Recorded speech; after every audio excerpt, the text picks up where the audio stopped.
Empires don't usually collapse the way we imagine. They don't always fall to invading armies. They don't always lose decisive wars. Sometimes they win the battles, and still lose the century. At the height of its power, Britain controlled nearly a quarter of the Earth's surface. Its currency was the backbone of global trade. Its capital was the financial center of the world. Nations didn't just trade with Britain, they borrowed from it. The British Empire wasn't only dominant in territory or military strength. It was dominant in finance. It was the world's banker. And then, within a single generation, it was gone. Not conquered. Not occupied. Not defeated on the battlefield. It collapsed under the weight of its own debt. What makes this story uncomfortable isn't just what happened to Britain. It's how familiar the pattern looks today. Because right now, another global superpower believes itself to be different. Too large to fail. Too essential to fall. Too central to the global system to ever lose control of it. History has heard this confidence before. Every empire at its peak believes the rules no longer apply to them. This video isn't about nostalgia. It's not about blaming the past or glorifying decline.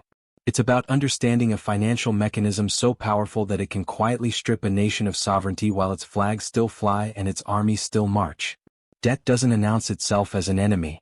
It arrives disguised as necessity, as emergency, as the only reasonable option in a dangerous world. Britain didn't choose collapse. It chose survival, again and again, and paid for it with borrowed money.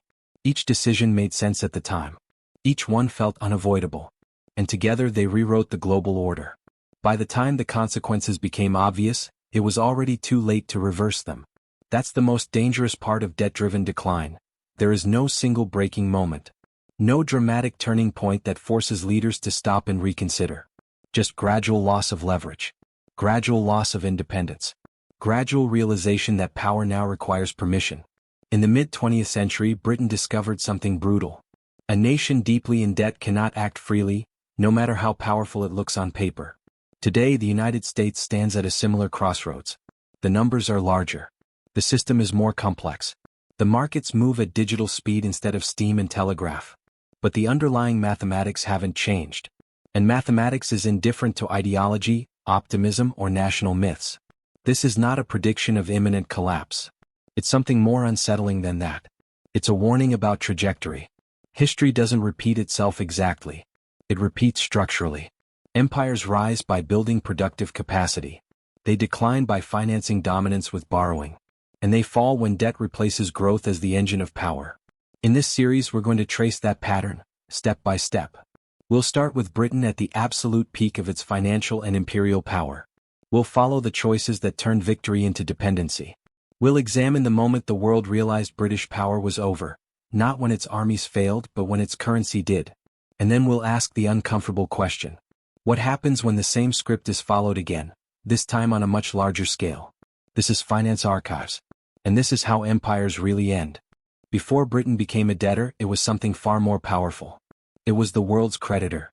At the beginning of the 20th century, Britain didn't just participate in the global economy, it ran it.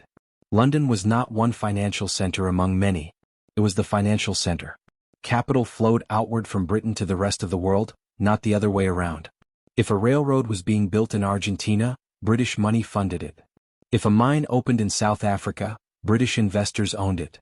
If factories expanded across Europe, British capital was behind them. Global trade contracts weren't priced in local currencies. They were denominated in pounds sterling. Central banks didn't hold pounds as a diversification strategy, they held them because they had to. The pound wasn't just trusted. It was indispensable. This wasn't accidental. Britain had spent over a century building this position. Its navy secured global trade routes. Its legal system standardized contracts. Its financial institutions mastered credit, insurance, and long-term investment. But the most important advantage wasn't military or legal. It was structural. Britain produced more capital than it consumed. That single fact is what made the empire sustainable. When a nation consistently generates surplus, real surplus, it gains options. It can invest abroad. It can absorb shocks. It can fight limited wars without mortgaging its future. Creditors answer to it, not the other way around. By 1913, Britain was lending to the rest of the world on a scale no country had ever achieved before. The empire wasn't just vast geographically. It was embedded financially into every major economy on the planet. and that created an illusion of permanence. British leaders believed this position was stable, almost natural, the result of superior institutions, experience, and discipline. They believed London would always be the place money flowed through. That sterling would always anchor the system. What they underestimated was how fragile financial dominance becomes once it relies on confidence rather than surplus. Because dominance funded by production is resilient. Dominance funded by belief is brittle. Then came 1914. When the First World War began, Britain faced a choice that no spreadsheet could fully capture. Either step back and allow a rival power to dominate Europe, or fight a total war unlike anything the world had seen. The decision to fight wasn't reckless. It was rational. Britain could not tolerate a hostile power controlling the continent. The problem wasn't the choice itself. It was how that choice was financed. Modern industrial war was obscenely expensive. Not just in weapons but in manpower, logistics, raw materials, and time. The cost of fighting wasn't measured in months or even years. It was measured in the future. Britain didn't have the cash to fund that war outright.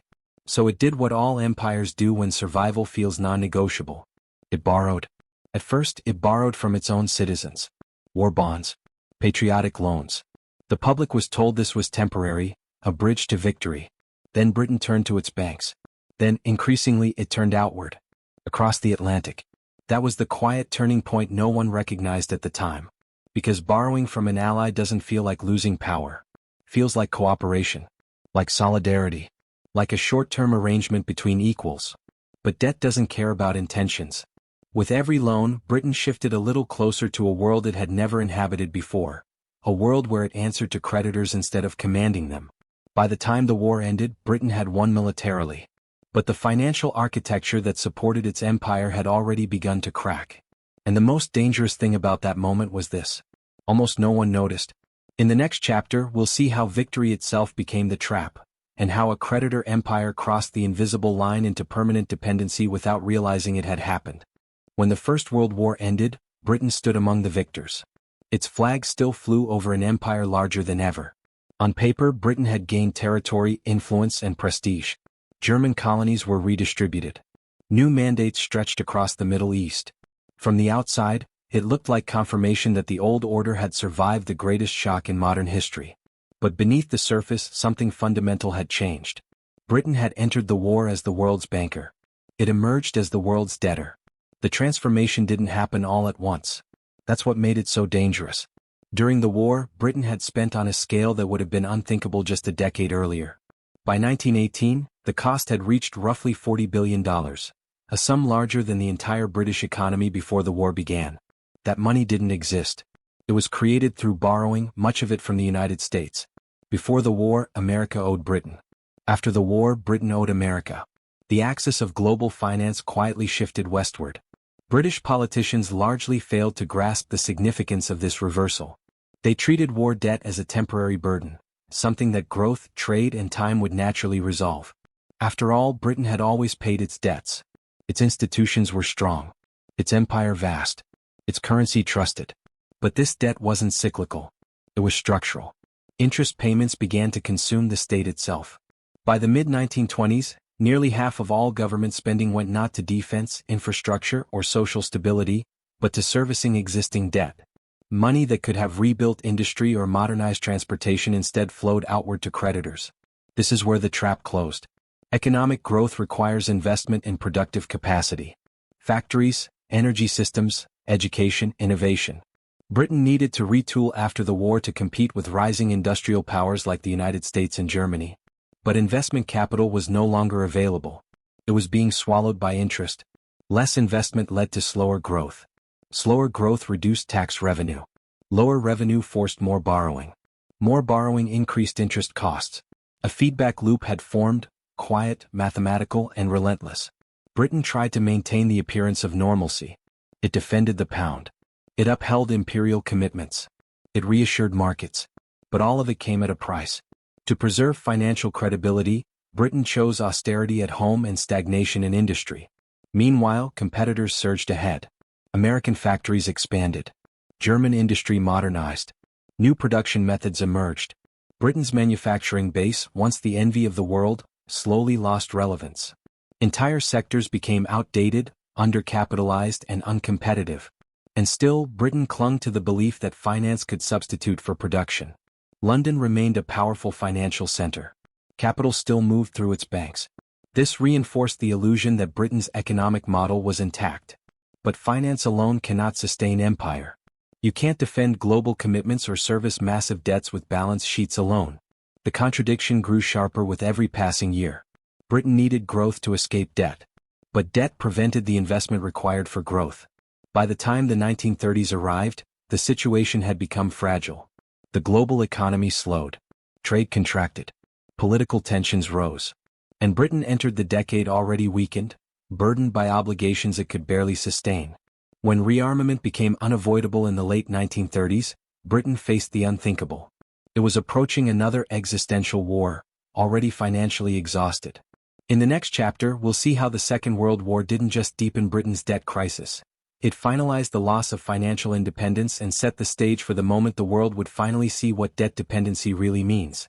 If the First World War weakened Britain, the Second World War finished the transformation. This time there was no illusion of choice.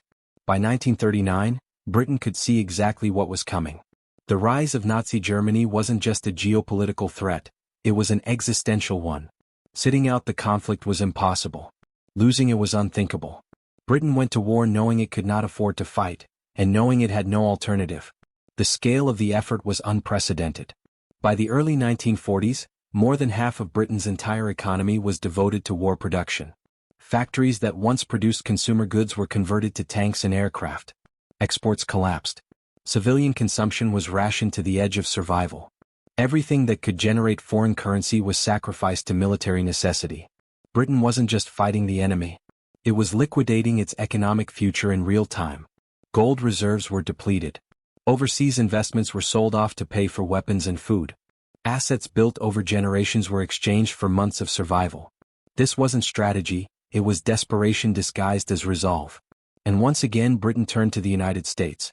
American support arrived through Lend-Lease, a program that supplied Britain with ships, fuel, food, and weapons. Officially it wasn't a loan. It was framed as cooperation between allies.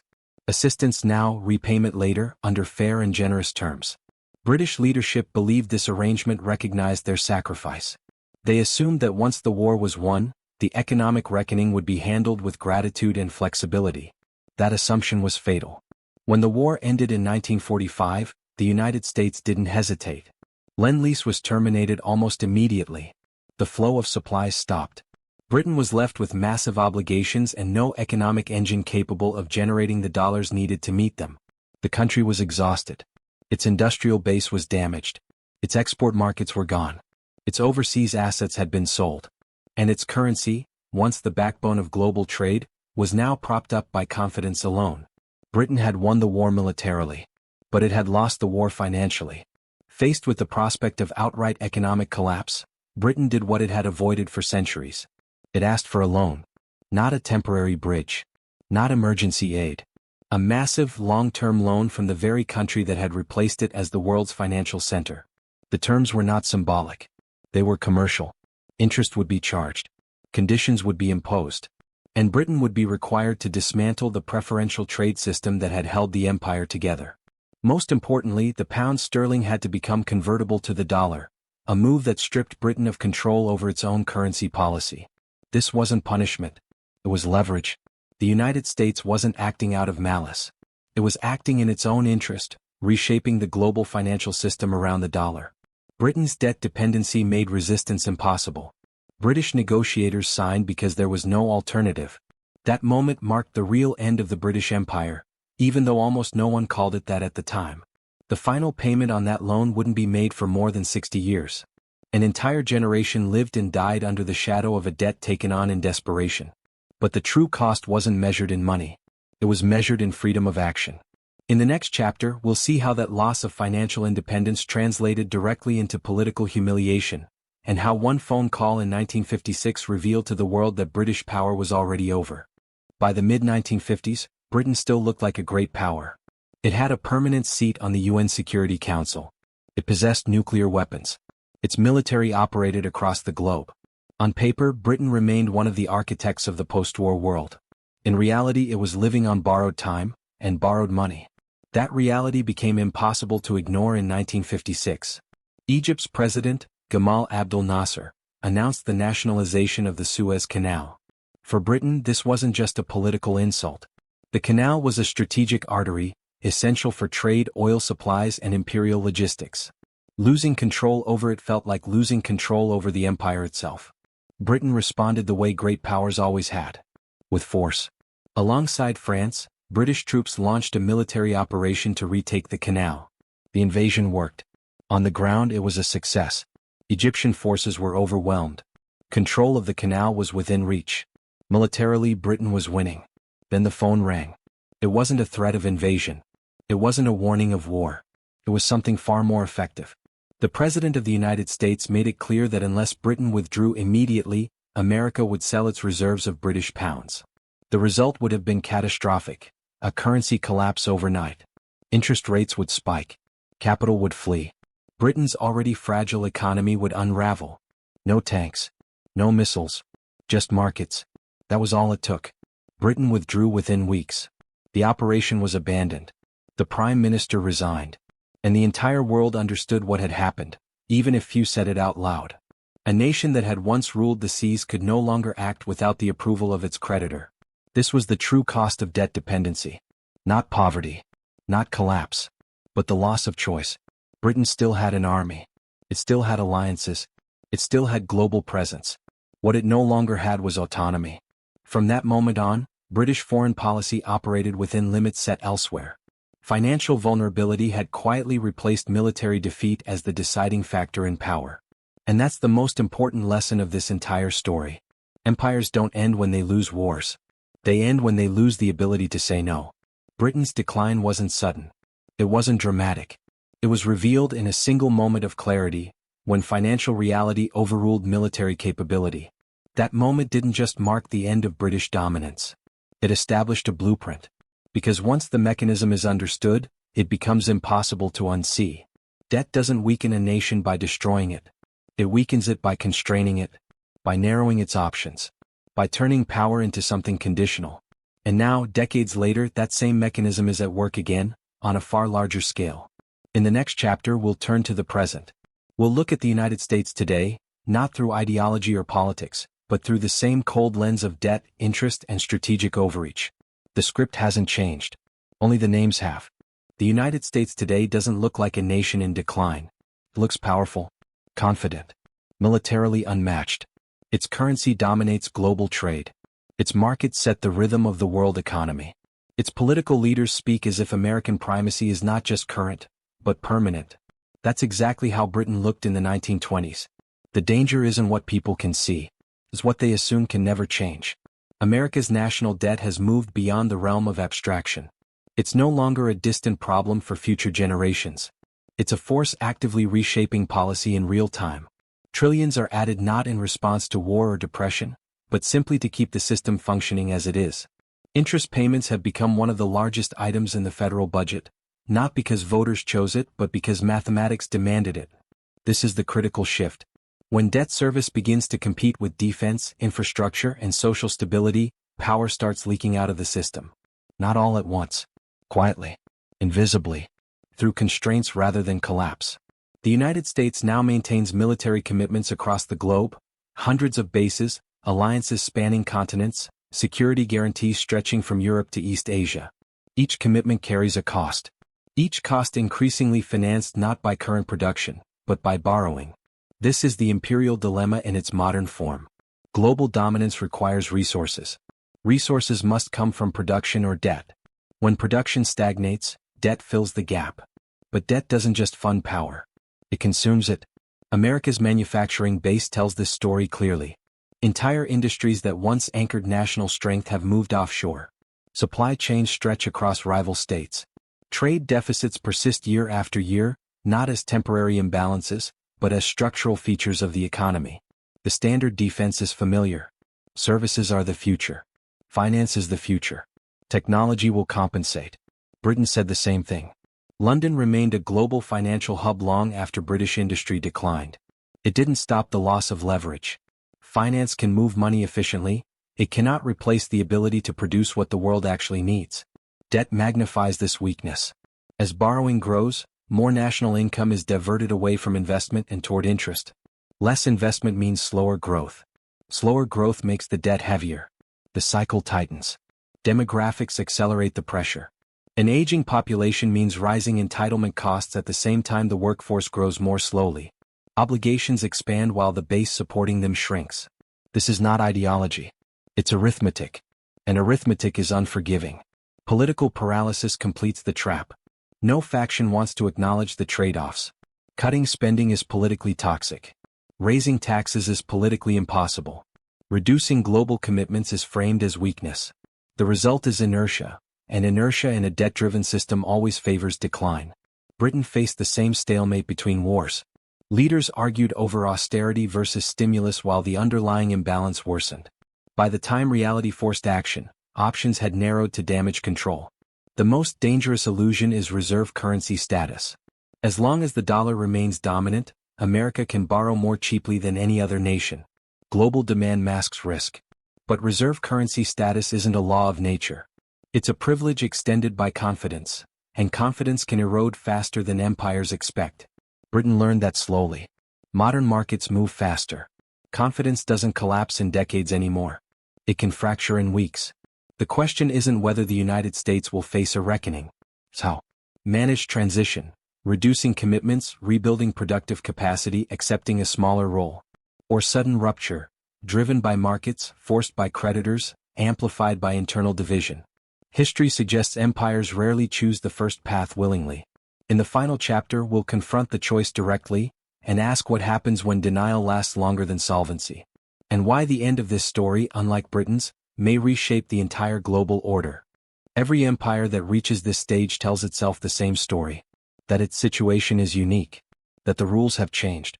That decline is something that happens to others. Britain believed that once. Spain believed it before them. The Soviet Union believed it until the very end. Each had a different ideology, a different system, a different excuse. None escaped the mathematics. Debt-funded power always ends the same way. Not because of moral failure. Not because of bad intentions. But because compound interest eventually outruns political will.